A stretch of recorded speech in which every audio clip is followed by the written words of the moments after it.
Hello there, everybody. Welcome back. I'm here to be talking about God of War Ragnarok. Now, God of War Ragnarok is the sequel to the 2018 God of War game, and it takes place a couple years after, where if you played that game, those events lead into Ragnarok, which is the big event that happens in this mythology where all the realms, or mostly Asgard, like stuff just gets destroyed. It's the end all for this type of world. And basically, it's obviously the spin on it with Kratos and the God of War lore in here. So I was thinking about not doing spoilers, but since the game's been out for a good while, and I just beat it the other day because this is a really big game, I figure let's just talk spoilers. So spoiler warning. Now, what makes the game, there's lots of stuff that this game is very similar to from the previous one. Of course, the gameplay is very similar, the crafting for your armor and the weapons you have, except a different one is you get a third weapon, which when this game does stuff like that, like give you stuff or add optional stuff, it really connects with, for example, the third weapon you get is this spear, which is the main weapon that the Spartans use, the big round shields and their spears. So that ties in really well with Kratos, and it's such a well-made weapon to use in combat. And speaking of the weapons, on top of that, which is a new one, you have your the Chaos, and you also have the Leviathan axe. Those are both really same as the last game. They're really fun to use. They're really good. And I've noticed in this game you have a different set of enemies that you fight. You have these little creatures that crawl on the floor and slither to you. You have these big toad-looking things that spit acid at you and whatnot. Of course, you have the elves and all from the last game. You have these what is it called? The Hellwalkers. These undead army of people, and you also have some pretty good boss fights.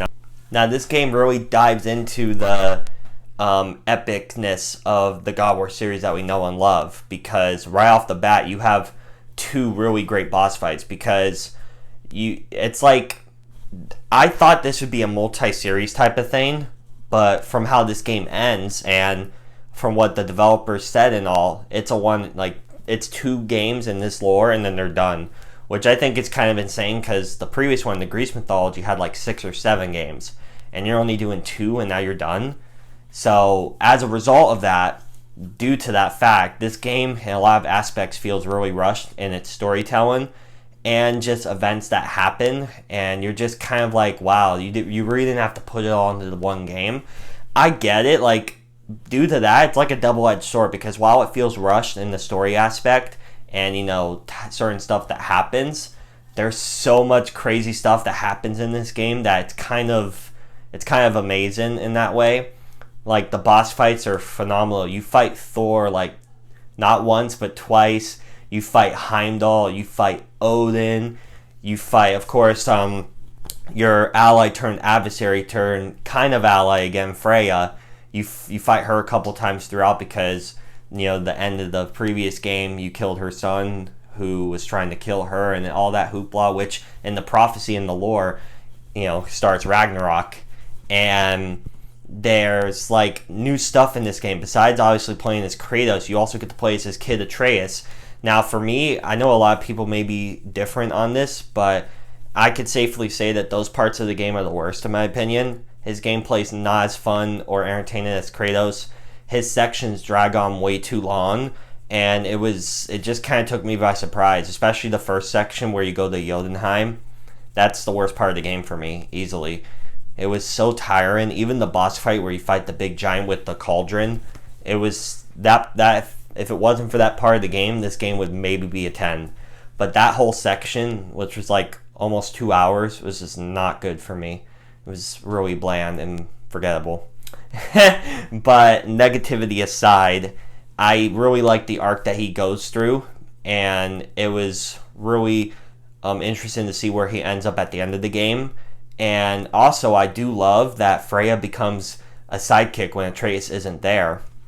So she helps you in battles like Atreus would, and she has the same type of arrows like him, And I just thought that's cool because I really liked her in the first game, and I was really curious to see what they would do, and I kind of like how they come to common ground, and it was just really great. And speaking on that, the characters on this game are so well done. Like, for example, Thor I thought was great because, like, he obviously has daddy issues with Odin, but you kind of feel bad for him, how, like, Odin basically used his two sons as pawns in his overall scheme to find out the overarching knowledge.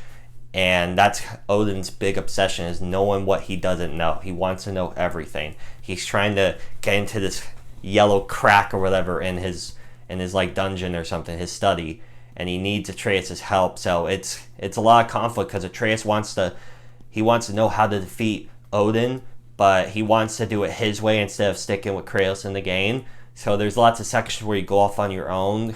And some of the Atreus sections, now I did say I didn't really like them overall, but some of them, like him in Asgard and all that, was really good overall. And it kind of shows the other side where you think all the Asgardians are bad and stuff, but there's civilians that are in there, and how they're used near the end of the game when they're fighting. It's like, wow, Odin's insane, right?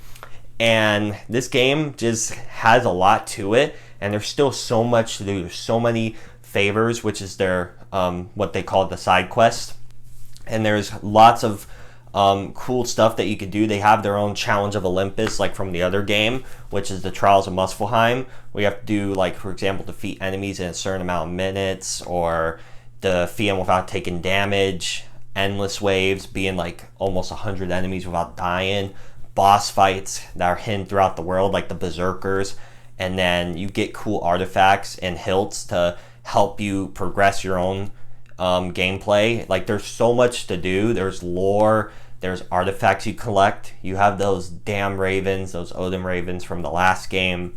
There's just so much more to do in this game, I feel, than the previous one, and the previous one had a ton.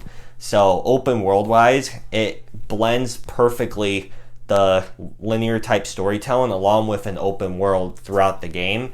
This game was so well done, and just how it looks is great, and the performances stand out. Obviously, Christopher Judge as Kratos, he brings some like heart and emotion to the role while also being kind of hilarious in his line deliveries. And just, you can tell this dude is old, he's running out of steam, but he's still got that flame inside of him to come out and fight. And it's so fun to play as his character, as Kratos, in this game. And even some of the side characters, which are comic relief, like Sindri, for example, there's some heartbreaking stuff that happens in the game, and I was blown away by his performance. It's excellent.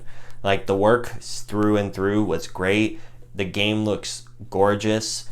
There's so much to do after the story, and the story, while kind of rushed at times, is still a fun, engaging story.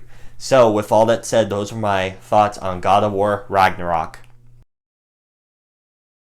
Again, this game was excellent. I had a blast playing it, and I definitely plan on playing more of the stuff, the side quests and everything, because I kind of want to 100% it. It's one of those games where it's so good that you just want to do everything.